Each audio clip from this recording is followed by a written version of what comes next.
दोस्तों, भारत का सबसे बड़ा स्टॉक एक्सचेंज जिस पर आप रोज ट्रेड करते हो, अब खुद स्टॉक मार्केट में लिस्ट होने जा रहा है। एनएसई आईपीओ शायद भारत के इतिहास का सबसे बड़ा आईपीओ। लेकिन रुकिए जरा, डीआरएचपी की 600 पन्नों की रिपोर्ट में एनएसई खुद ने स्वीकार किया है कि उसके बिजनेस में कुछ सीरियस रिस्क है, और अगर आप ये बिना जाने अप्लाई करते हो तो पछताना पड़ सकता है। आज मैं आपको बताऊंगा एनएसई आईपीओ के 10 सबसे बड़े रिस्क फैक्टर्स, आसान भाषा में। वीडियो पूरा देखिएगा क्योंकि रिस्क 3 और रिस्क 7 आपको हैरान कर देगा। चलिए शुरू करते हैं। रिस्क 1, सिर्फ ऑप्शन ट्रेडिंग पर ज़्यादा डिपेंड करना। अब सोचिए, अगर सेबी कल फ्यूचर एंड ऑप्शन पर रूल सख्त कर दे, या लोट साइज बढ़ा दे, या ट्रांजैक्शन टैक्स बढ़ा दे, तो एनएसई की कमाई सीधा गिर सकती है। और ये सिर्फ अंदाजा नहीं, डीआरएचपी में खुद एनएसई ने माना है। हाल ही में सेबी के डेरिवेटिव नियम की वजह से फाइनेंशियल ईयर 2026 में ट्रेडिंग वॉल्यूम पहले से ही कम हुआ है। सिंपल भाषा में एनएसई का पूरा बिजनेस एक अंडे की टोकरी में है। अगर टोकरी हिली तो सारी कमाई हिल सकती है। Risk 2, regulatory overhang. सेबी की तलवार हमेशा सिर पर है। एनएसई खुद तो बाकी कंपनियों को रेगुलेट करने में मदद करता है, लेकिन खुद भी सेबी, आरबीआई जैसे रेगुलेटरी की कड़ी निगरानी में रहता है। डीआरएचपी में साफ लिखा है कि एनएसई को समय समय पर सेबी से show cause notice, warning letter, deficiency letter मिलते रहे हैं, और ये सिर्फ कागजी बात नहीं है, पैसे भी गए हैं। अक्टूबर 2024 में 643 crore settlement trading access point TAP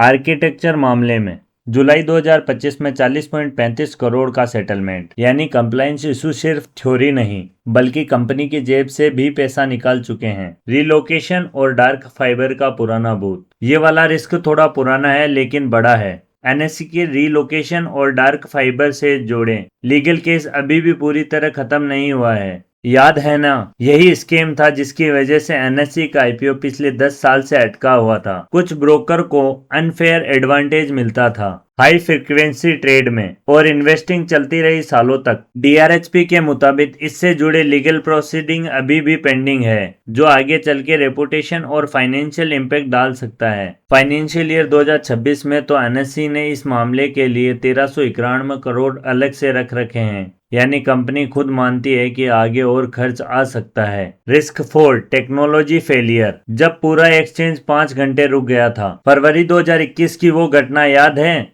जब पूरे देश में ट्रेडिंग 5 घंटे से ज्यादा रुक गई थी टेक्निकल ग्लिच की वजह से। रिस्क मैनेजमेंट, क्लियरिंग, सेटलमेंट सब कुछ ठप हो गया था। एनएसई का पूरा बिजनेस इलेक्ट्रॉनिक सिस्टम पर टिका है। अगर सर्वर डाउन हुआ, सॉफ्टवेयर में बग आया, या कोई टेक्निकल फॉल्ट हुआ, तो सीधा असर पड़ता है लाखों इन्वेस्टर पर, और साथ ही एनएसई की खुद की रेपुटेशन पर भी। Risk 5, cyber security threads. DDoS attack का खतरा। मई 2025 में एनएसई की वेबसाइट पर एक मालवियर डीडोस अटैक हुआ था। करीब 39.5 करोड़ हाइट्स सिर्फ 11 मिनट में। खुशकिस्मती से ऑपरेशन पर बड़ा असर नहीं पड़ा, लेकिन ये दिखाता है कि दुनिया का सबसे बड़ा डेरिवेटिव एक्सचेंज भी साइबर अटैक से अछूता नहीं है। आज के डिजिटल जमाने में एक सक्सेसफुली साइबर अटैक पूरे ट्रेडिंग सिस्टम को घंटों के लिए ठप कर सकता है। रिस्क 6, एआई का नया खतरा। डीप फेक से लेके एआई अटैक्स तक, ये सबसे नया और इंटरेस्टिंग रिस्क है। डीआरएचपी में एनएसई ने पहली बार आधिकारिक रूप से माना है कि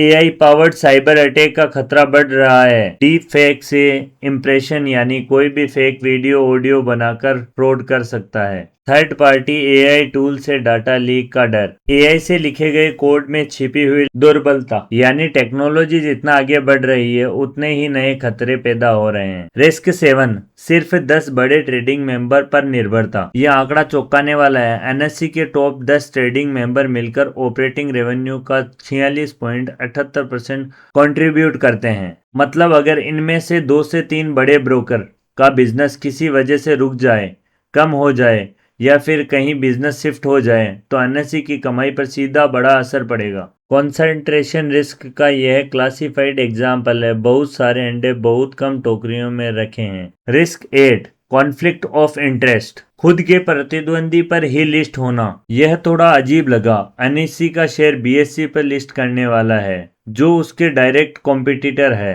अभी भी दोनों एक्सचेंज केस और डेरिवेटिव सेगमेंट में एक दूसरे से compete करते हैं। ये रिलेशनशिप मैनेज करना अपने आप में एक रिस्क फैक्टर है जिसे डीआरएचपी में साफ स्वीकार किया गया है। रिस्क 9 पूरा आईपीओ ओएफएस है, कंपनी को एक भी पैसा नहीं मिलेगा। ये बात बहुत जरूरी है समझना। एनएससी का आईपीओ, ये आईपीओ पूरी तरह ऑफर फॉर सेल है। मतलब क्या? मौजूदा share holder SBI, bank of Baroda अपने शेयर बेच रहे हैं। एनएससी आईपीओ को खुद 1 रुपए भी नहीं मिलेगा इस आईपीओ के फ्रेश कैपिटल के रूप में। तो सवाल उठता है, अगर कंपनी को पैसा नहीं मिल रहा, ग्रोथ में इस्तेमाल नहीं हो रहा, तो वैल्यूएशन कितनी जस्टिफाइड है? यही एक बहस का विषय है इन्वेस्टर के बीच में। रिस्क 10 वैल्यूएशन और प्राइसिंग का रिस्क। अनलिस्टेड मार्केट में एनएससी की वैल्यूएशन अनुमानित 4.7 लाख करोड़ से 6 लाख करोड़ के बीच में बताई जा रही है। रेंज बहुत बड़ी है। जब तक फाइनल प्राइस बैंड नहीं आ जाता तब तक ये सिर्फ अंदाजा है। और आईपीओ के दौरान अक्सर देखा गया है कि जितना ज्यादा हाइप होता है उतना ओवरवैल्यूएशन का खतरा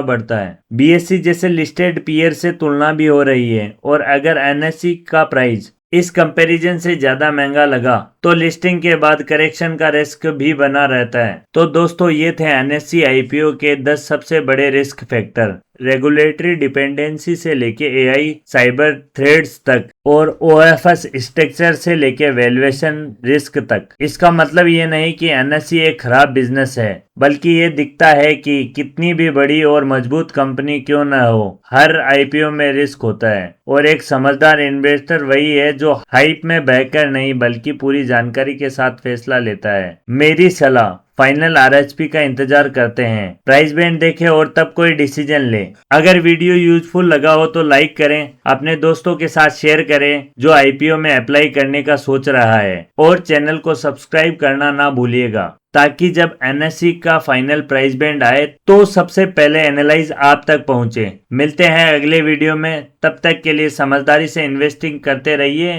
धन्यवाद।